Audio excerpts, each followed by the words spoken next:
Chapitre 25 de l'Angelo Prévaricateur.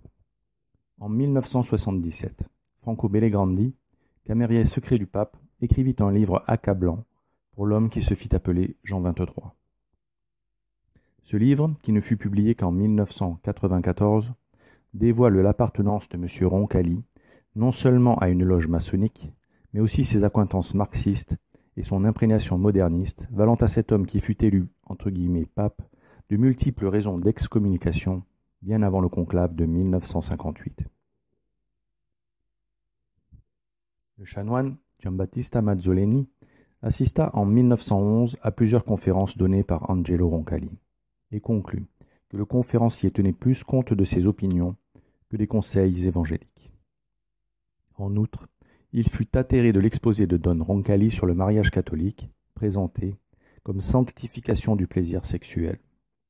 Sa doctrine était si douteuse qu'en 1912, sa nomination à la chaire d'histoire de l'Église du séminaire romain se heurta à un veto.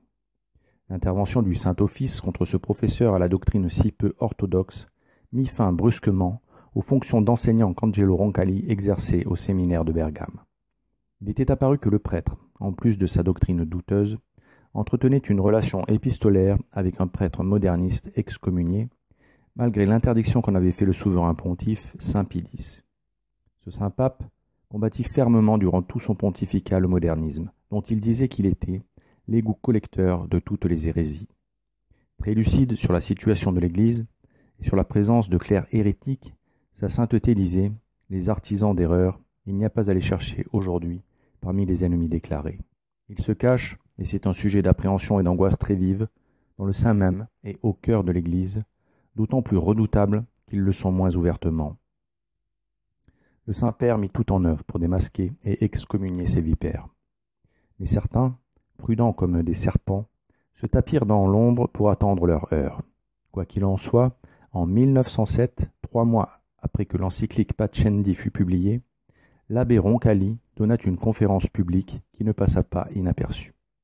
Tout en ayant l'air d'approuver l'encyclique, l'abbé rendait un vibrant hommage à la curiosité intellectuelle, à la libre critique et à la remise en question des connaissances sans aucune restriction.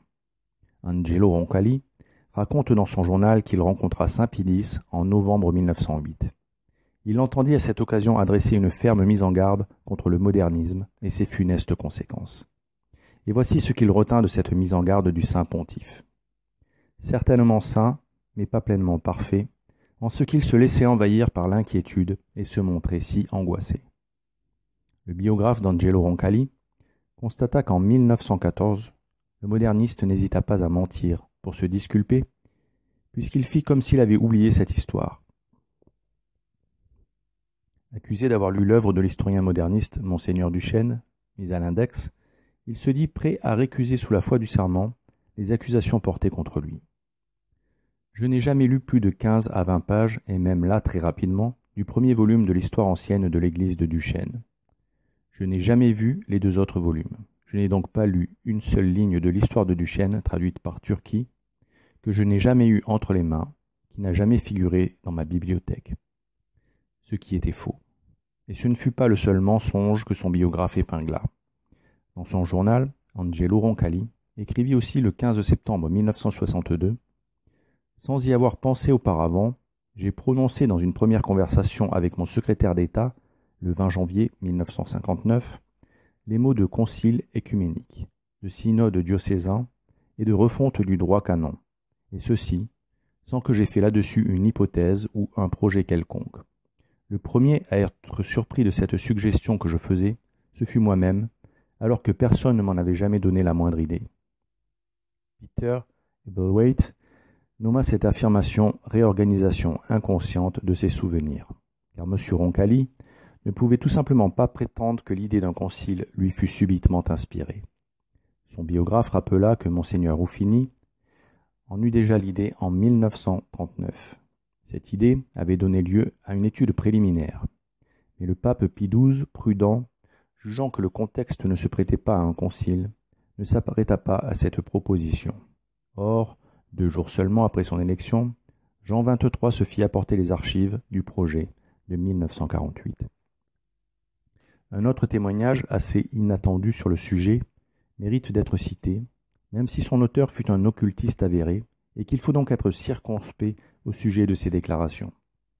Il s'agit de l'économiste Jean-Gaston Bardet, qui écrivit en 1961 « En ce qui concerne le Concile, j'ai écrit au cardinal Roncalli, ancien nonce à Paris dont j'étais le conseiller, à la date du 14 août 1954, pour lui annoncer son élection future et lui demander un rendez-vous pendant les vacances à son pays natal en vue d'étudier son premier travail, le Concile. Et je précisais, voudriez-vous réfléchir sur tout cela, car il n'y aura pas de temps à tergiverser.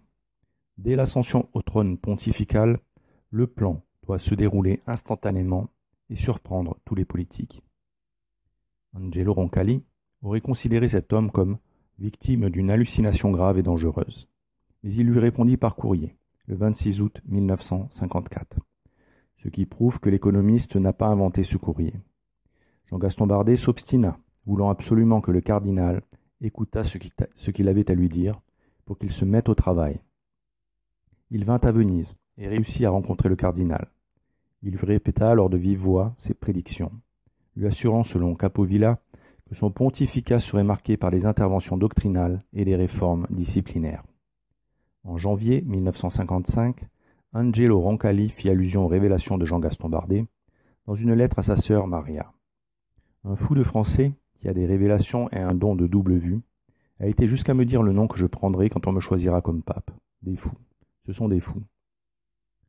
Mais pour en revenir au parcours d'Angelo Roncalli, signalons qu'il partit à la guerre comme infirmier avec le grade de sergent. 2 ans après l'armistice, en 1920, son signalement comme moderniste et progressiste le poursuivait. Il fut transféré à Rome pour y travailler, bien encadré, aux œuvres pontificales de la propagation de la foi. Mais à Rome, au lieu de rentrer dans le rang, il apprit au contraire à mieux dissimuler son modernisme pour ne pas être officiellement excommunié.